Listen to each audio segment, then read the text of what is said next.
It was Monday, March 20th, 1995, and Japan's capital city of Tokyo was waking up to a truly beautiful early spring day. By the end of the month, the city's famous cherry blossom trees would be in bloom, attracting thousands of visitors and residents to the cherry blossom festivals that would pop up in half a dozen places throughout what is the largest urban center in the world. But on that particular morning, many of those who worked in Tokyo, like 26-year-old airline employee Kyoka Izumi, were not happy when they heard their alarms going off.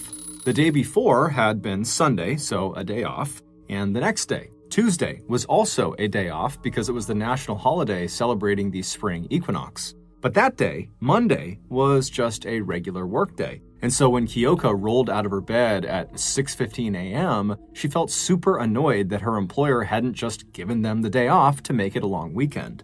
To make matters worse, as soon as Kyoka actually got out of bed, she immediately felt sick.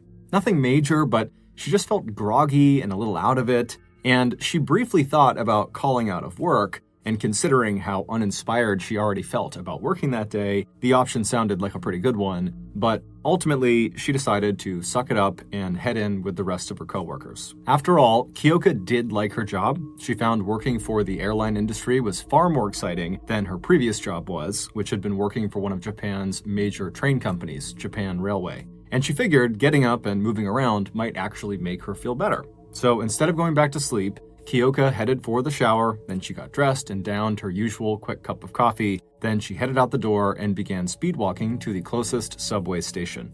Once she got there, she would catch the first of 3 trains that would take her from her home in northwest Tokyo to her office in the southeastern part of Japan's capital. As Kyoka walked, the last of the light purple plum blossoms that always bloomed at the end of February reminded her again of tomorrow's spring holiday. Her spirits lifting, she glanced at the time, and despite getting a slower than usual start that morning, she'd left the house at about 7:50 a.m., she still was on track to get to her office right before the day began at 8:30. A few minutes later, Kyoka got to the entrance of the local train station. She was lucky because the timing of her daily commute meant that she always missed the absolute height of Tokyo's morning rush hour, where the subways would get so crowded with people, subway attendants in uniforms and caps literally pushed people and their bags into the train cars just so the doors could close. But even at its most crowded, and the Tokyo subway carried more than twice as many riders as the New York City subway, Tokyo actually has one of the safest, most efficient subway systems in the world. Walk into a Tokyo subway at any hour of the day, and you will not see people sleeping on benches or warming up on top of heating grates. You won't see trash, you won't see graffiti. It will be pristine. The same subway attendants who push people onto the trains also spend a large amount of their time patrolling the subway to pick up trash and make sure everything is always spotless. Kyoka turned off the sidewalk and headed down the stairs into the less than crowded subway station below. She swiped her train pass and then stepped through the turnstile out onto the train platform. A few minutes later, the first train she would take arrived, and she stepped on board and she grabbed a seat near the doors. The doors shut a few moments later, and off the train went, rumbling into the dark tunnel ahead. 5 stops later, Kyoka stepped off of that train and walked across to the other side of the station platform, where she stood idly waiting to catch the next train. A few minutes later, that train would arrive. It was train A725K, and it pulled into the station right in front of her. This train would take her all the way to Government Center, which is right in the center of Tokyo, and is one of the busiest train stations in all of Japan. When the doors of train A725K opened, Kyoka stepped aboard and once again felt lucky she was missing rush hour because the train, it was crowded, but not so crowded that pushers would be required to get everyone on board. Most of the seats were taken, but Kyoka could see a clearing towards the front of the car where she'd be able to stand. And so as she began walking in that direction, she nodded to a few familiar faces but didn't have any conversations with anyone. Tokyo subway etiquette included never littering, not making any commotion, and not talking too loudly, or really at all. And this morning, that suited Kyoka just fine. She really did not feel like talking anyway. When she reached the clearing in the front of the car, she grabbed onto a handrail above her head, and she watched as the doors closed, and then she felt the train begin to lurch forward. When Kyoka left that morning, she had hoped her morning commute would wake her up and make her feel better, but as she stood there on this second train, A725K, she couldn't help but notice that she actually was starting to feel worse. As this train slowly rumbled on in the darkness, Kyoka closed her eyes and took a deep breath in to try to reduce the nausea that was starting to come on. But as her lungs filled, she suddenly felt this excruciating pain in her chest. It was so blindingly painful and so sudden that she instinctively let go of the handrail and grabbed at her chest with both of her hands, almost causing her to fall over, given the fact that the train was moving. She breathed out forcibly and then gagged as if the air she had just inhaled was the source of the pain, but even with her lungs now empty, her chest still ached. But just as quickly as the pain had started, it stopped. And when it did, she fumbled again for the handrail above her head, and once she had a firm grasp on it and she was steady on her feet, she told herself that, that pain had probably just been connected to stress, as her grandfather had passed away recently, and she was very upset about that, and so she was thinking, okay, that could be why. Or maybe it was connected to her just not feeling very good that morning to begin with. Maybe this is just her being sick. But after she was able to kind of talk herself down and convince herself that this was not a big deal, something else registered to her, which was she had just grabbed at her chest and started gagging, and very obviously it just kind of made this scene. People are going to be staring at her and wondering now if she's okay. And so Kyoka starts to feel super embarrassed as she's still kind of looking down, and she's imagining that when she looks up, there's going to be all these commuters staring at her, waiting to see, is she okay or not? And so Kyoka, eventually, she does look up, and she's anticipating kind of like waving to people and kind of signaling that she was okay now. But when she looked up, she was kind of surprised at what she saw. Because when she looked around into the train car, no one was looking at her. And the reason was, everyone in the train, everyone was coughing. No one was paying attention to her. All they were doing was trying to cover their mouths as they all coughed. So everyone's got their jackets over their faces, and they have their elbows up over their mouths. And Kyoka's just kind of looking around, wondering what the heck is going on. And then she felt her own throat start to tighten, and she started to cough. And as Kyoka tried to shield her own mouth, she noticed the people around her had gone from a somewhat mild cough to a violent one. Some people were coughing so aggressively they could not catch their breath, and you could see panic on their faces as they don't know what to do. They're not able to breathe. But despite this totally insane coughing phenomenon that was taking place on board this train car, the train just rumbled on and continued making all of its scheduled stops. And as new commuters clambered on board, they too began to cough. By the time the train pulled into Government Center, Kyoka's stop, virtually everyone was now violently coughing and keeled over. People had given up trying to shield their mouths at this point. It was just too out of control. And by now, basically everyone had decided they were just going to get off the train, whether Government Center was their stop or not. And so there was a throng of people that were kind of pressed up against the doors, waiting for the doors to open. And so when the train finally did come to a full stop and the doors opened up, a wave of coughing commuters rushed out onto the station platform, the sound of their hacking and gagging filling the air. And so Kyoka, she was towards the back of this group of people leaving the train. And as she was leaving, right as she's about to go out of the train doors, she glances down the length of the train car she is in, and she sees some of the passengers are pointing at something on the ground while yelling for subway attendants to come have a look. But Kyoka, from where she was standing, she couldn't see what they were pointing at, and because she wanted fresh air so badly, she was not about to stay on the train to figure out what it is. And so Kyoka, she gets off of the train, and as soon as she does, even though she is still coughing, as is everybody else around her, her mind is entirely focused on hustling over to the stairs that will bring her downstairs to the final train platform where she will catch the final third train that will bring her on her way to work. Because at this point, even though she has no idea why everybody is coughing, Kyoka is only viewing this coughing fit as a nuisance, not as an emergency. But as Kyoka moved towards these stairs, she suddenly felt extremely nauseous, and she rushed into a nearby women's bathroom in case she needed to throw up. Once she was inside, she resisted the urge to vomit, and then she splashed some water on her face, and then after kind of composing herself, she headed back out onto the station platform, and still her mind is focused on just getting to work. And so she begins walking over to the stairs again. But she'd only gone maybe a few steps before an alarm sounded inside of the subway, and then a voice came over the subway intercom telling everyone to evacuate. Having worked for Japan Railways previously, Kyoka had been educated about this particular alarm that she was hearing. She was told it was never used for anything other than true emergencies, so she knew whatever was going on had to be bad.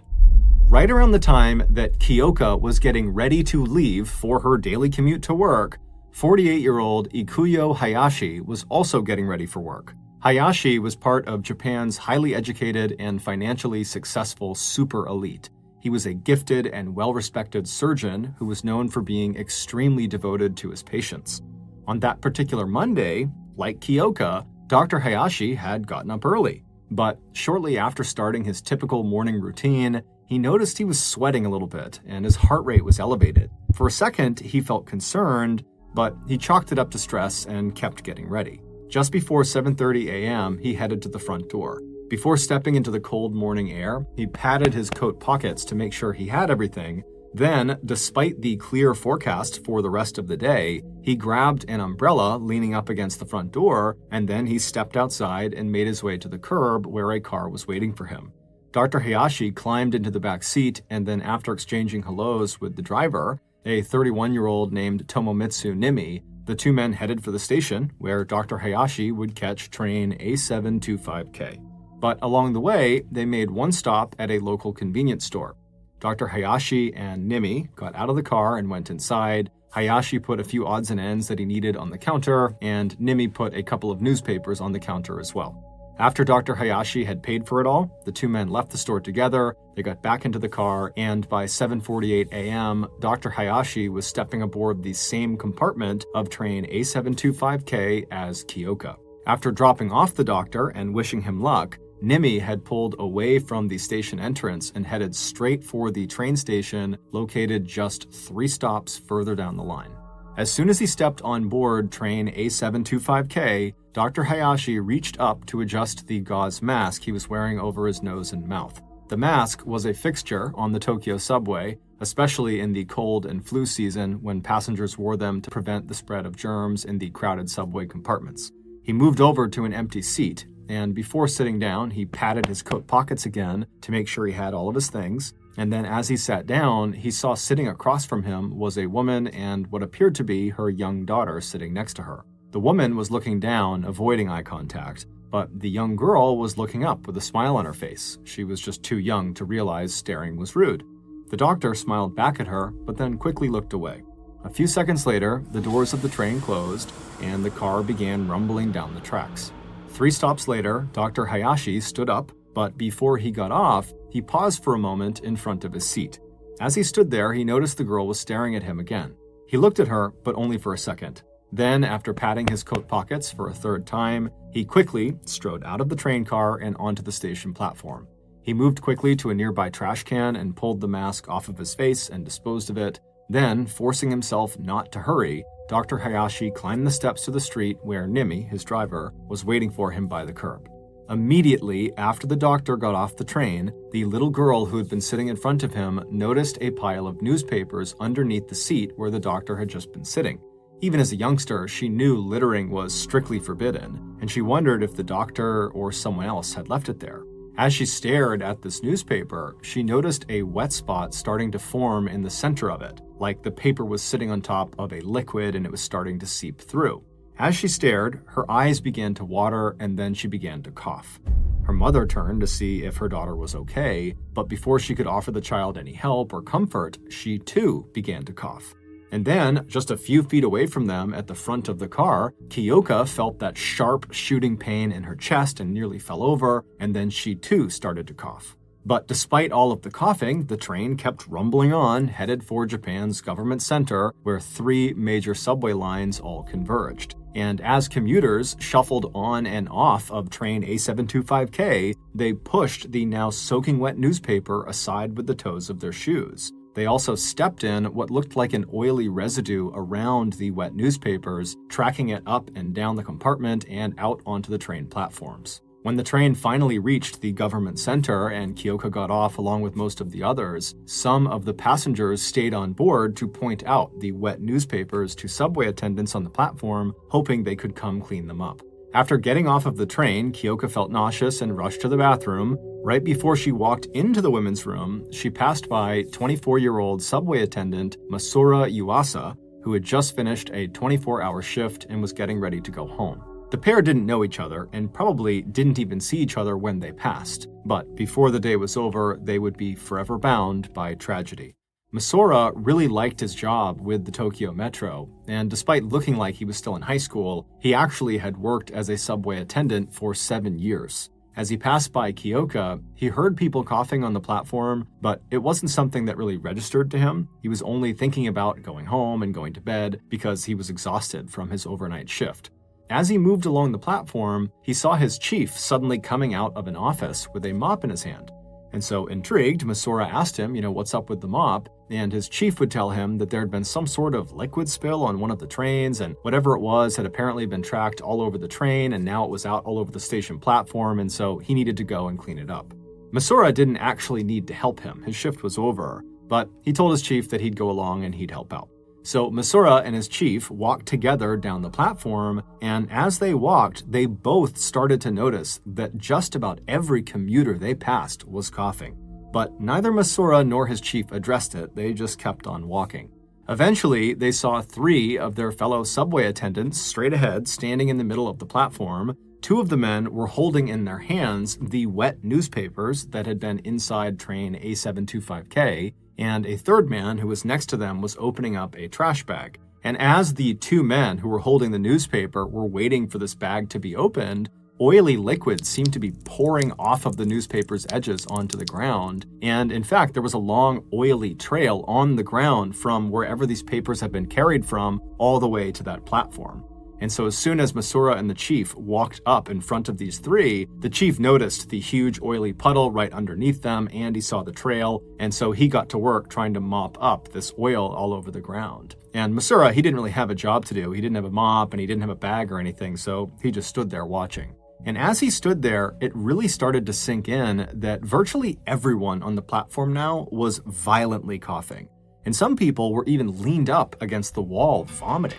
And so Masura was so confused by what he was seeing, but before he could even ask his coworkers what was going on, his throat started to tighten up. And then right as Masura began coughing, he saw one of his coworkers collapse. It was the older man named Mr. Takahashi. He was the one who had had the plastic bag, which was now full of the wet newspapers. And right as Mr. Takahashi fell, to Masura, it felt like all hell had suddenly broken loose. He and the others who were around Mr. Takahashi rushed over to him to see if they could help him, and right as they're standing over him, loosening his tie and asking him if he is okay, the alarm goes off and the call over the intercom to evacuate comes out. Masura was just in shock, and for a second he just stood there frozen. But then he shook himself out of it and he ran for a phone on the wall that the subway staff would use. And he pushed the button that would call to the office that was upstairs, and when somebody picked up on the other line, Masura had to yell because of the alarm and all the coughing people and people screaming and panicking all around him. And so Masura was able to yell out into the phone that someone needed to bring a stretcher down to the platform he was on for Mr. Takahashi, who has collapsed,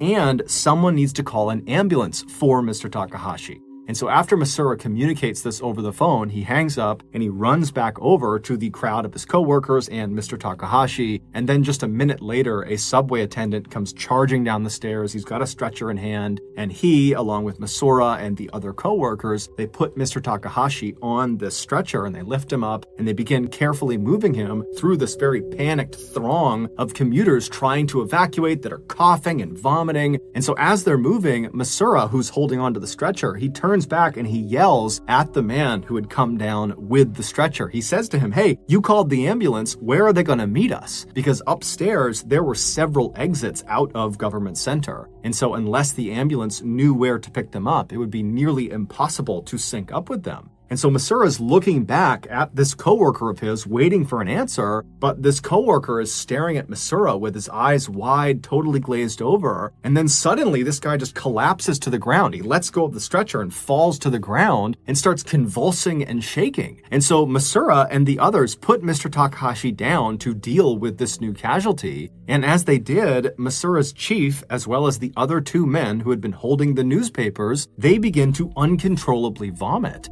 And so suddenly Masura is the only one who is not violently ill or in some way hurt.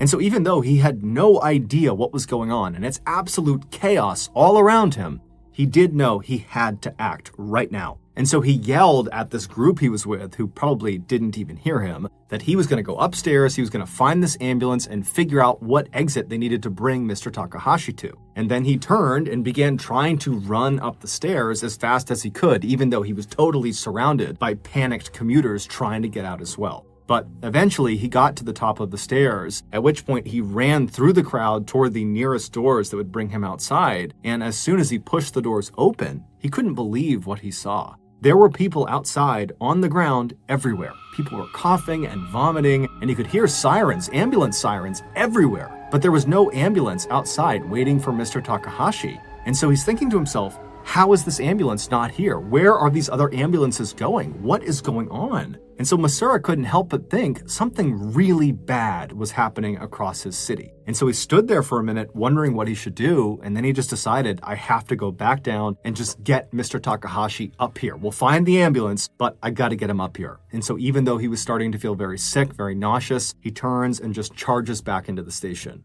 Below ground, Kyoka was coming to the same realization that something very bad must be happening to them. When she left the bathroom and began running up the stairs to the street after the alarm went off, she had looked behind her at some point, and through the sea of people, she could clearly see bodies lying on the ground, on the platform, and on the stairs. And as she ran, people to her left and to her right were crumpling to the ground, vomiting and convulsing. Finally, she managed to get upstairs and she ran toward the same exit doors that Masura had just gone through moments before her. And when she looked outside, her mind froze. The streets looked like a battlefield. People were violently convulsing on the sidewalk. There were people with spoons in their mouths, which she would later learn was to keep them from swallowing their tongues. She also saw men in business suits lying in flower beds, staring straight up into the sky without blinking. One elderly man was foaming at the mouth. And so as she stood there shocked, Masura, along with the other very sick subway attendants, they had rallied their strength and lifted Mr. Takahashi up on his stretcher, and they had brought him upstairs, and so they came barging out the doors right next to her, and then they placed Mr. Takahashi down kind of right in front of Kyoka. And Kyoka, she doesn't know who these people are, but she found herself just staring at them, and she watched as Masura ran up right next to Mr. Takahashi, and he was holding his hand, and he's kind of crying and trying to talk to Mr. Takahashi, and Masura is yelling out for someone to help him find an ambulance. And so Kyoka, she's kind of in shock and she's just staring at everything going on, not sure what to do. But then she kind of snaps out of it and she hears Masura and she decides, okay, I'm going to help him find an ambulance. And so she yells to Masura that she's going to go find his ambulance. And so she runs all the way down to the street, which was not far from the exit of the subway station. And when she was in the road, she heard the sirens everywhere. They were all over Tokyo, but there were none near them. But Kyoka noticed there was this news van that had just pulled up and all these news people had hopped out and they had their cameras up and they're filming the exits of the subway station. And Kyoka just suddenly felt furious and she screamed at them to stop filming, help us. And so the news crew, they kind of sensed the gravity of the situation, even though they really had no idea what was going on. And they said to Kyoka, what can we do? And she said, stay right there. You're going to drive someone to the hospital. And then Kyoka ran back to Masura and she got him and his coworkers to lift up Mr. Takahashi. And they went down to the news van and they loaded Mr. Takahashi into the back of the news van. And Kyoka would give Masura her handkerchief. And she says, look, hang this out the window and wave it the whole time. They're going to drive you to the hospital. People will see you waving that and they will know it's an emergency. And so Masura thanked her and he and all of his coworkers hopped in the van with the news crew and they headed off. Mr. Takahashi would unfortunately die before they reached the hospital. By now, it was obvious to basically everyone in Tokyo that something horrible had happened inside of the subway, but nobody knew what it was. However, when the truth was finally uncovered, people had a very hard time believing it. Earlier that morning, just before Dr. Hayashi got off of train A725K, he stood up in front of his seat and momentarily paused. As he stood there, he acted like he was patting his coat down one more time to make sure he had all of his belongings, but he wasn't really doing that. He was using that innocent-seeming gesture to shake loose a folded-up newspaper that was inside of his jacket. It was the same newspaper that his driver had purchased at the convenience store with him that morning. And once it was loose, it fell from the inside of his jacket down onto the ground right next to Dr. Hayashi's right foot. And Dr. Hayashi, he acted like he didn't know he had just done that. He kind of ignored the newspaper on the ground. The only person on the train who seemed to be paying any attention to him was the little girl who was sitting in front of him. As he stood, Dr. Hayashi looked at her, but only for a moment before he looked away. Then he carefully, but forcefully, pushed the sharpened tip of his umbrella straight down into the newspaper that he had just dropped. He did this several times without looking down before finally hustling off the train. Wrapped up inside of the newspaper he dropped were two identical plastic packets that almost resembled dishwasher soap pods. Inside of these packets was a liquid form of one of the most deadly nerve toxins in the world, sarin gas. And when Dr. Hayashi jabbed his umbrella into the newspaper, he was attempting to puncture those packets because as soon as that liquid was exposed to the air, it would vaporize and become sarin gas. He was only able to puncture one of the two packets, but that was more than enough. Developed by the Nazis in 1937, sarin is among the most toxic of any known chemical warfare agent.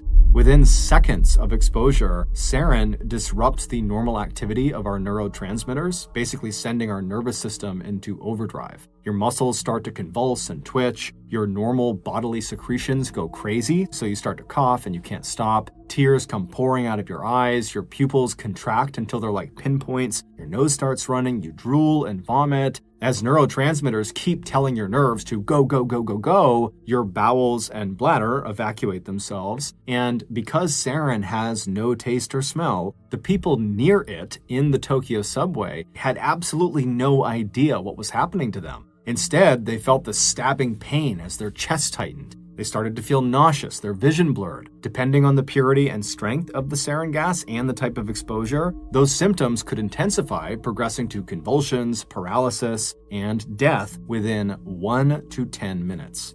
After fleeing the train and making it back to street level, Dr. Hayashi quickly got into the waiting car with Nimi, his driver, and the pair started driving west. Their next destination was a large swath of desolate land located near the foot of Mount Fuji, an active volcano about 65 miles outside of Tokyo. As soon as the car broke free of Tokyo traffic, Nimi started to speed up. Soon they both had a clear view of Mount Fuji, its peak covered in snow, and then about an hour later, the men had arrived at their destination. They pulled up to a collection of run-down-looking buildings surrounded by a high chain-link fence.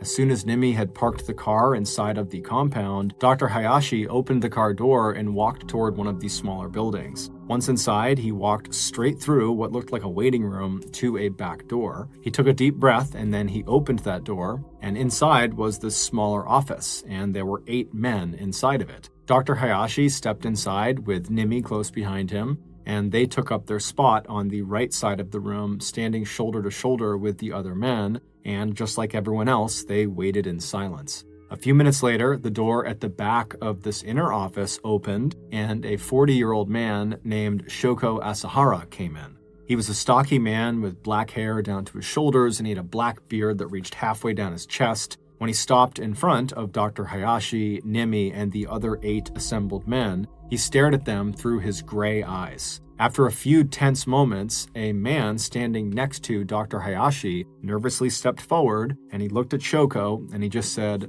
"Mission accomplished."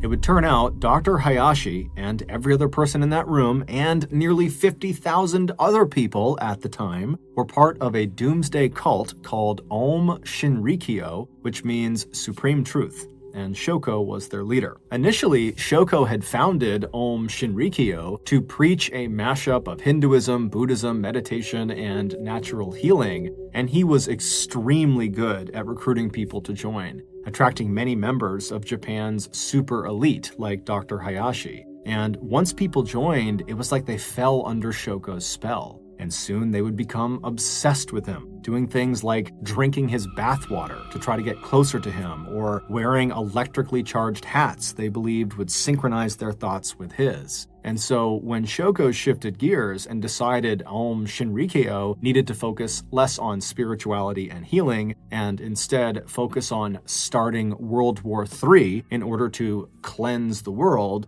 none of his extremely well-educated followers, like Dr. Hayashi, objected. Instead, they said, "How can we help?" And so, on March 20th, 1995, Dr. Hayashi, along with 4 other cult members that were in that room with him, carried sarin gas packets into the Tokyo subway and dropped and punctured them in strategic locations to ensure the gas spread as far as possible. And then afterwards, they ran back to the streets where their drivers were waiting to take them away. And all of the drivers were in this room as well.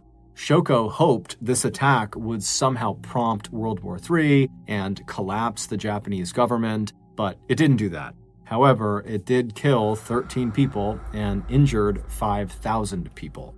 Amazingly, this was not the first sarin gas attack carried out by this cult. A year earlier, Shoko had orchestrated another sarin attack on a quiet Japanese neighborhood that killed 8 people and injured more than 300, but at the time, no one knew the cult was responsible. On May 16, 1995, so nearly 1 month after the sarin attack in the Tokyo subway, authorities would figure out the previous attack was carried out by Shoko and his cult, and this one was carried out by them as well. And so they would track down and arrest Shoko Asahara. He was discovered in a secret compartment between the 2nd and 3rd floors of the Mount Fuji headquarters. He was dressed in purple robes and meditating at the time of his arrest. In the weeks, months, and years that followed, police would track down and charge 200 cult members in connection with the subway attack and in connection with other crimes and murders. Dr. Hayashi, whose sarin packets were directly responsible for 2 deaths, along with hundreds of injuries, cooperated with the police, giving up information about the cult.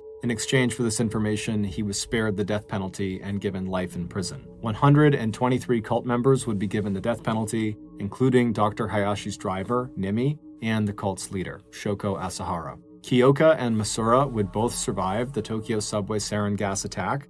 Masura would spend 3 days in the hospital, but after he was discharged, he would go right back to work.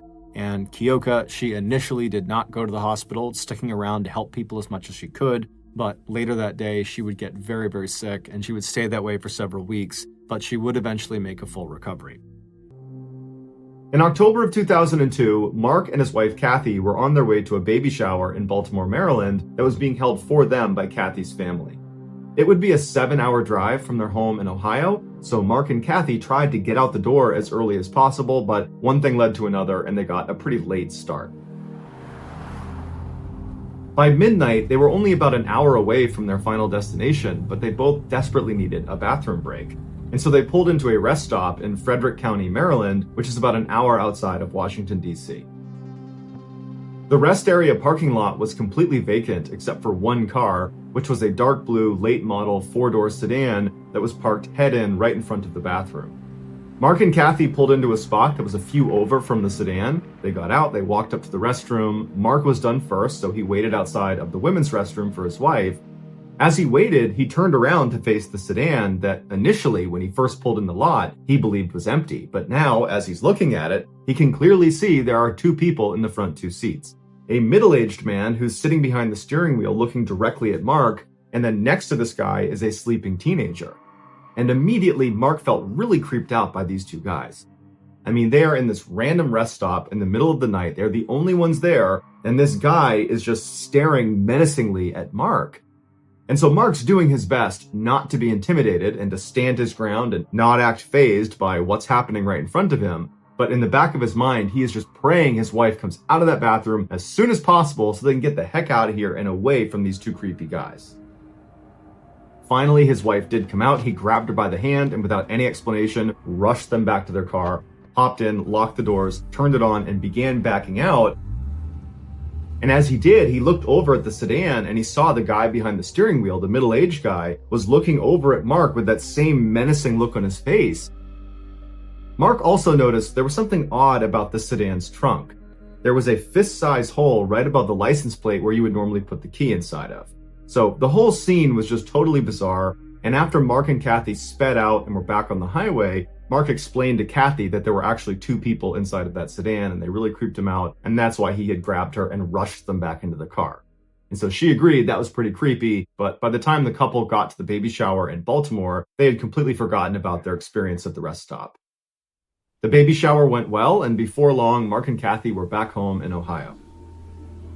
About a week later, the couple was watching TV in their home when a breaking news bulletin came across, and it showed a reporter who was standing at the exact same rest stop that they had stopped in on the way to Baltimore in Frederick County, Maryland, and behind them was the same late model sedan that they had seen parked at that rest stop when they had pulled in. The headline of this special news bulletin was DC Snipers Caught.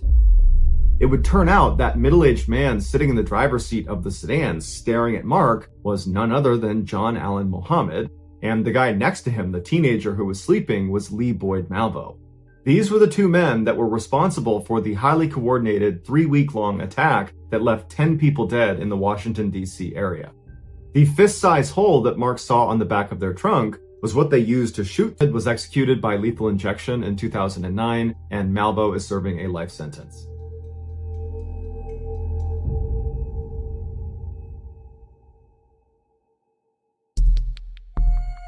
Our next story is called Luggage.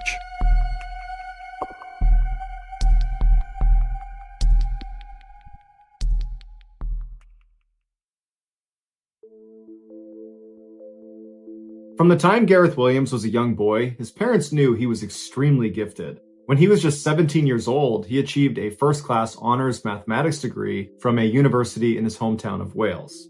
A couple of years after that, he had his PhD from the University of Manchester in England. And after that, he was accepted into a postgraduate course at one of the most prestigious universities in the world, Cambridge. But he wouldn't finish that degree because his incredible academic achievements had got the attention of Britain's intelligence agencies, and they began recruiting him. In 2001, when Gareth was 23, Britain's communication headquarters, commonly known as GCHQ, which is one of Britain's main intelligence agencies, offered him a job as a codebreaker. He eagerly accepted the job, dropped out of Cambridge, and then moved into a modest apartment in Cheltenham, which is the resort town about 88 miles away from London where GCHQ is located. And there he would live and work for the next 10 years. Despite being an intensely private and shy person, Gareth was a highly valued team player whose genius in mathematics and technology helped his group win a number of Britain's highest awards for international code breaking. In 2009, one of Britain's other main intelligence agencies, the famous Secret Intelligence Service, or MI6 for short, they were so impressed with Gareth that they offered him a job to come over and work for them. This was a very rare chance for Gareth to go operational and become a spy in the kind of Hollywood sense of the word. He would effectively become a real-life James Bond, and so he jumped at the chance. But shortly after taking the job and moving to London, he regretted his decision. He hated the intense competitiveness within MI6, the flashy cars and flashy lifestyles, and the pressure to go out and party with your coworkers every weekend. Gareth just wanted to do his job and then be left alone. At GCHQ, nobody cared he felt that way. But at MI6, this behavior made him an outsider. Before he left MI6, he took his annual 2-week vacation. But when the vacation was over, he didn't come back to work at his office in London. And for some reason, MI6 never checked in on him to see where he was. It wasn't until his sister called police after not hearing from him that anybody looked into his disappearance. On August 23rd, a uniformed officer went to Gareth's apartment in London to do a welfare check. After knocking on the door and not getting an answer from Gareth, the officer got the key to the apartment from the landlord and went inside. He yelled out for Gareth. There was no sign of him on the first floor. He went upstairs to see if maybe Gareth was up there. He's yelling for him the whole way as he's going up. He gets to the second floor. There's nobody up there, but there's a closed door. And what he finds on the other side of that closed door would make international headlines for weeks. When he opened the door, he walked into a bathroom, and there was nothing unusual about the bathroom, except in the bathtub there was this big red duffel bag. And inside of that duffel bag was the badly decomposed body of Gareth Williams. The zipper of the bag was padlocked shut on the outside, and the key to this padlock was underneath Gareth's body inside of the bag. There were no fingerprints on the rim or inside the bathtub. There were also no fingerprints on the bag itself, or on the two zippers, or on the padlock, or on the keys. Gareth's iPhone had been found nearby sitting on a table, and it had been factory reset. And later, investigators would determine it had been reset on August 15th, which was the last day Gareth was seen on CCTV footage, and it was also the day that they believe he died.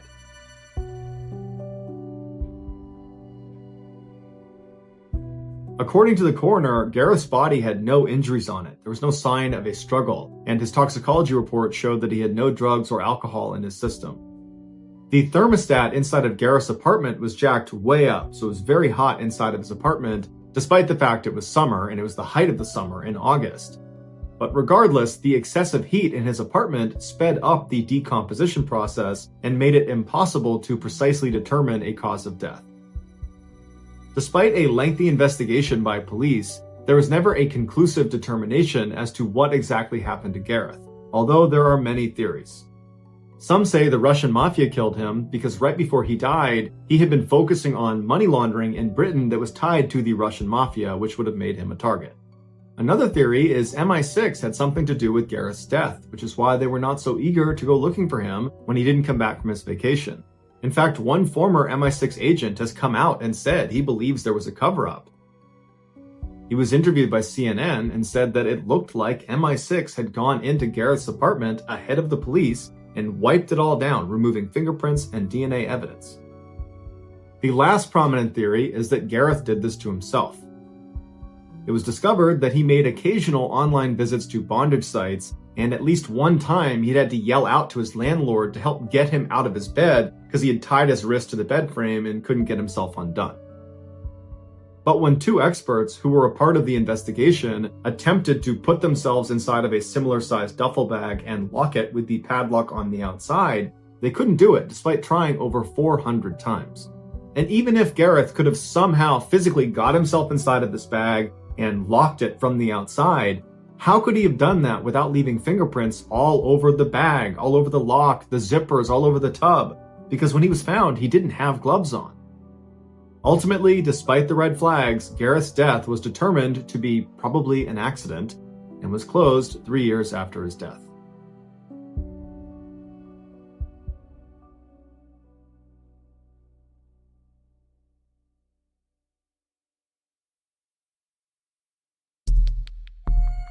The next and final story of today's episode is called The Bear, the Plane, and the Duffel.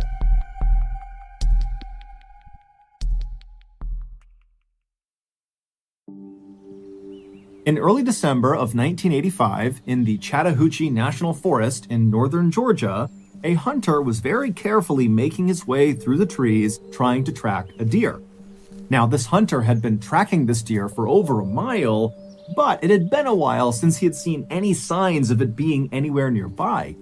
And as this hunter continued to creep along, he became increasingly aware of how loud each of his steps were, because the ground all around him was covered in dry leaves, and so every step he was taking was creating a loud crunching sound.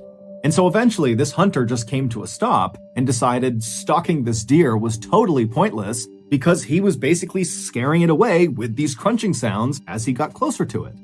But before this hunter was ready to just give up and head back to his vehicle, he continued on a little bit further, and when he pushed through this particularly dense brush area, he saw this clearing up ahead.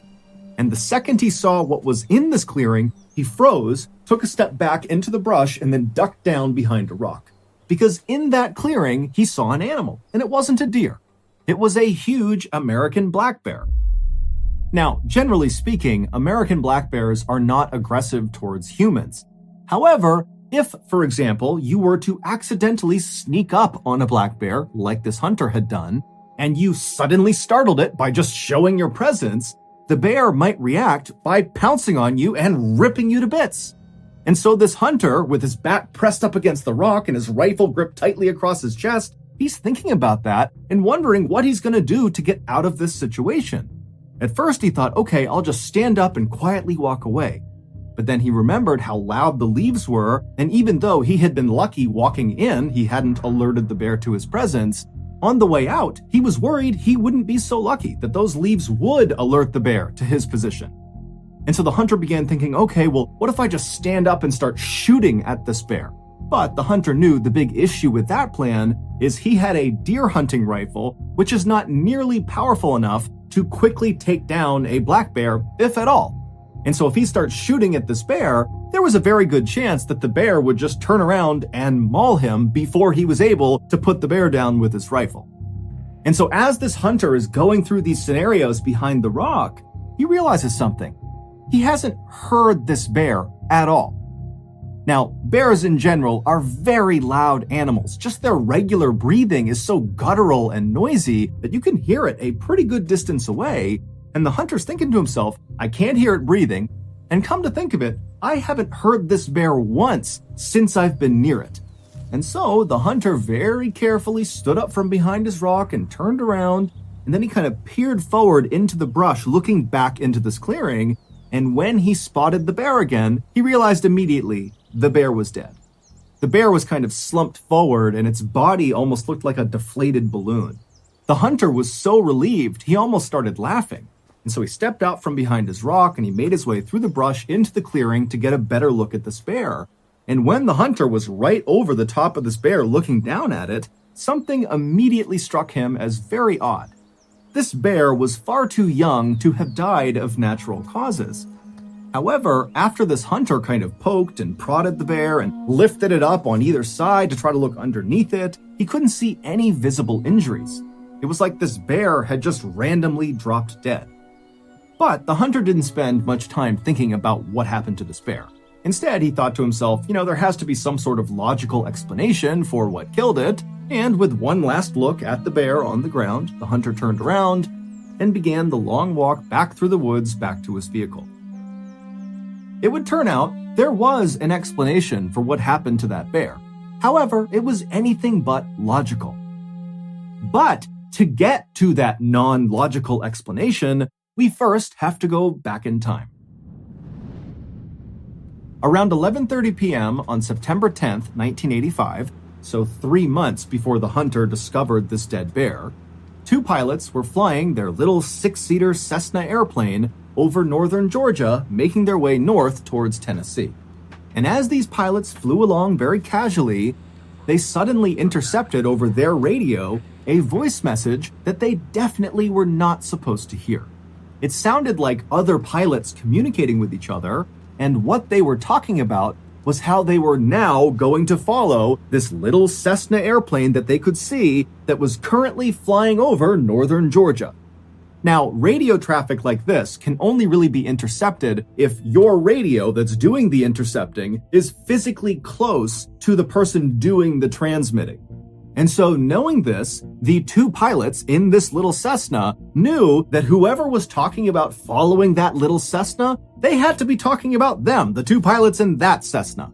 Now, for most pilots, if you suddenly overheard a radio transmission that your plane was getting followed by some other pilots, you might reach out to those pilots and say, hey, why are you following me? What's going on? Now, the co-pilot of this little Cessna might have wanted to react that way.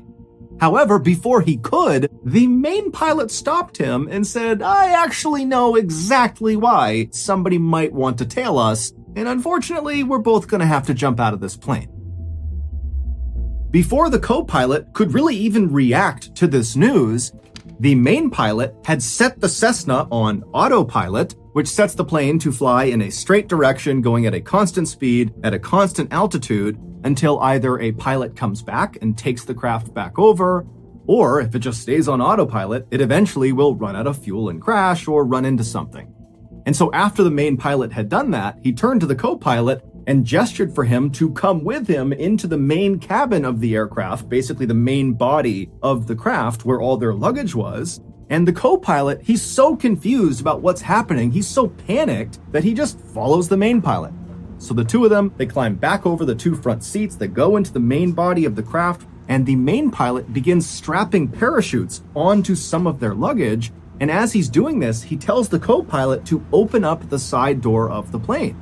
And so again, the co-pilot is just so caught off guard, he has no idea how to handle this, and so he reaches over and he slides open this door of this moving plane.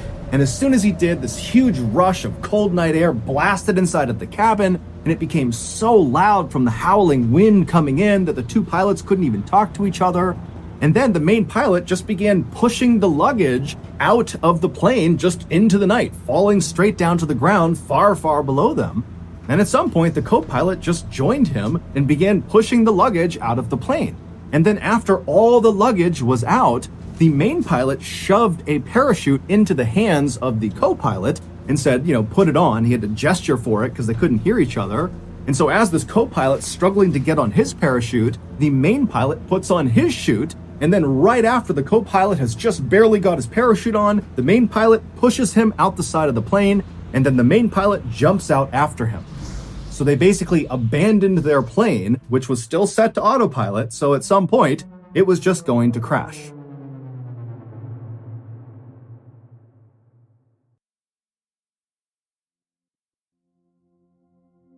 About 5 hours later, in a suburb of Knoxville, Tennessee, an 85-year-old man named Fred Myers was just waking up.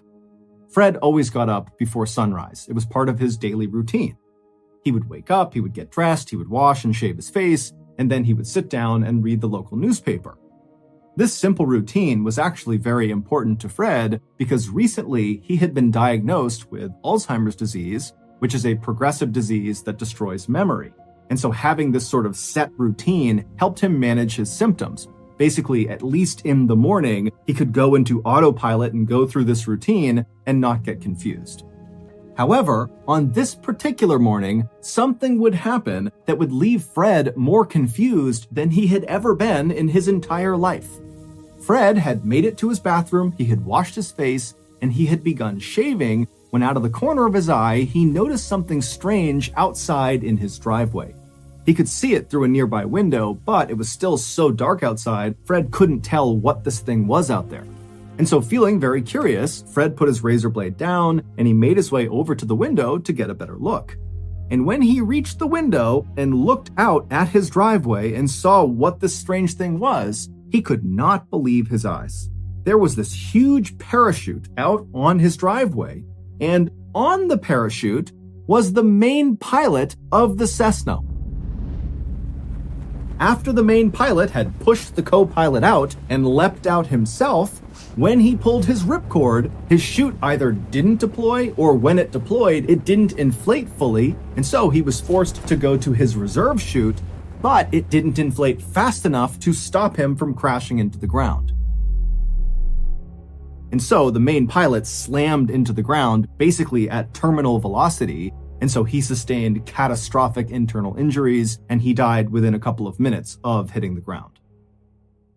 Fred was so stunned and confused at what he was looking at that without saying a word, he just turned away from his window and walked over to his phone and called the police, shaving cream still on his face. When the police arrived at Fred's house that morning, they were expecting to see a dead recreational skydiver on Fred's property. But when they walked up the driveway and saw the dead man for themselves, they knew right away this was not some recreational skydiver. He actually looked more like a soldier.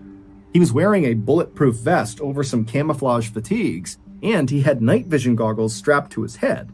But the dead man's shoe choice made the police think this guy could not possibly have been military, because on this guy's feet were not military-style combat boots like you would expect with the rest of his getup. Instead, he was wearing loafers, specifically Gucci loafers, so very expensive designer shoes. And so the police are thinking to themselves, who the heck was this guy and what was he doing? The police would figure that out.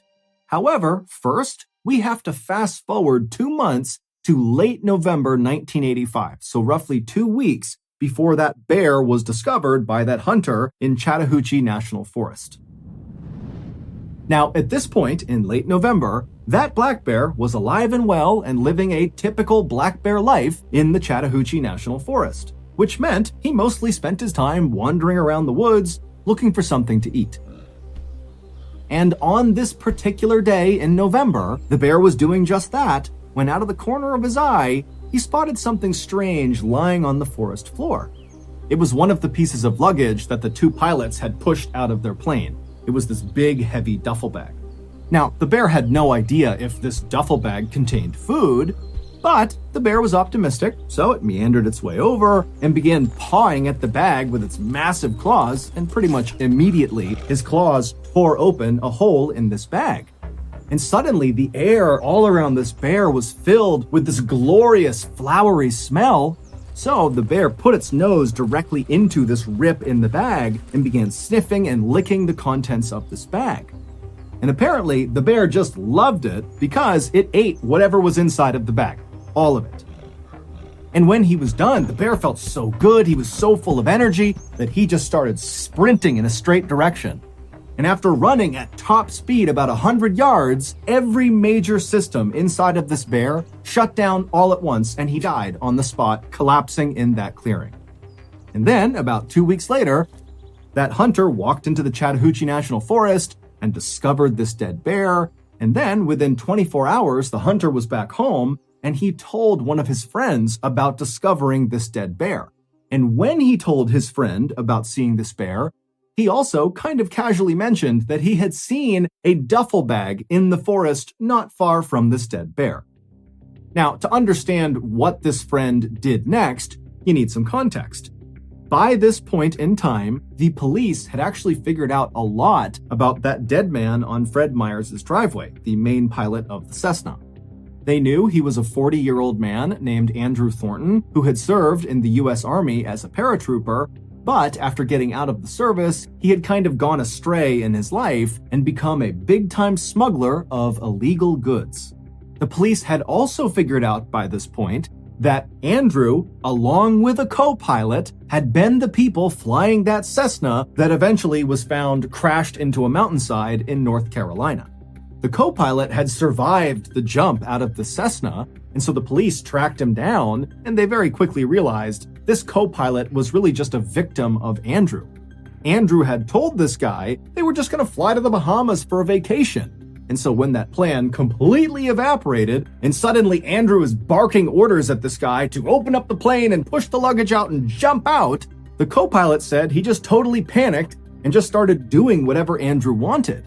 And so this guy was just totally terrified, and really all he could offer police was just to confirm that, yup, Andrew was the main pilot, and yes, we really did push his luggage out of the side of the plane over some forest in northern Georgia. The police believed the co-pilot and did not charge him with any crime. The police would go and search all over northern Georgia, and they would find the majority of the missing bags. However, they knew they were still missing some, and they knew they really needed to recover them. And so, around the time that this hunter is telling his friend about this bear encounter and this duffel bag, the police were constantly having news outlets tell people in northern Georgia that if you see one of these duffel bags attached to a big parachute or something, please come forward and tell us. We are looking for these.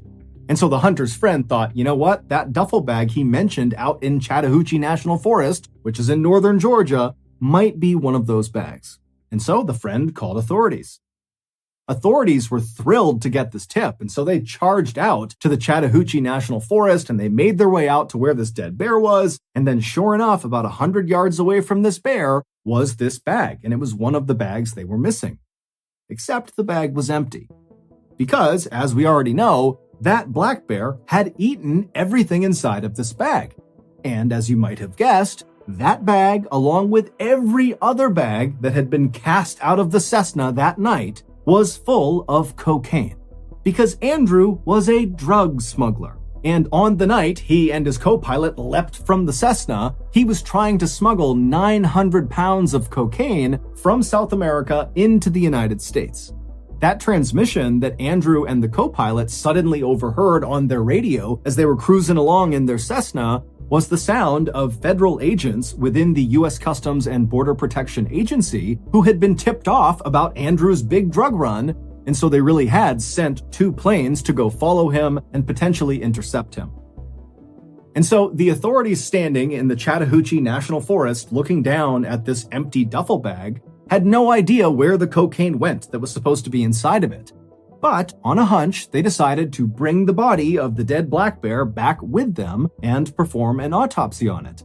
And sure enough, during this autopsy, the medical examiner would open up the bear's stomach, and the examiner would say the stomach was, quote, packed to the brim with cocaine, thus ending the mystery of how this bear died. It died from a massive, massive cocaine overdose. But the bear's story did not end there. Normally, after an animal is autopsied, they are cremated. But for some reason, this medical examiner decided not to do that, and instead, he had the bear taxidermied, and then he gifted this taxidermied bear to the Chattahoochee River National Recreation Area. And then from there, the bear changed hands many times. Over the next 2 decades, no one knows exactly who had the bear and for what reason, but there were reports that at least at one point it was stolen from a storage facility, and then it was sold at a pawn shop, and then at some point the bear was in the possession of famous country singer Waylon Jennings, and then finally the bear found its forever home. Today, the bear is on display at the Kentucky Fun Mall in Lexington, Kentucky, and around its neck is a placard that reads, "Cocaine Bear."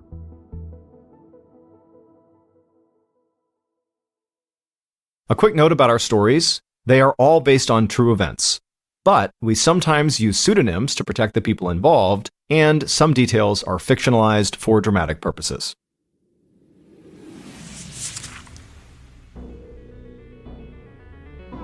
Thank you for listening to the MrBallen's podcast.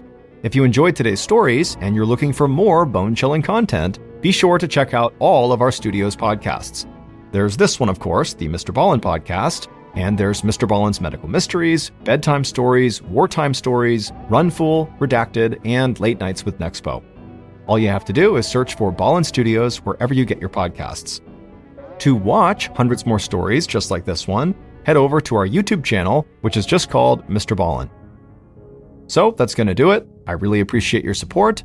Until next time, see ya.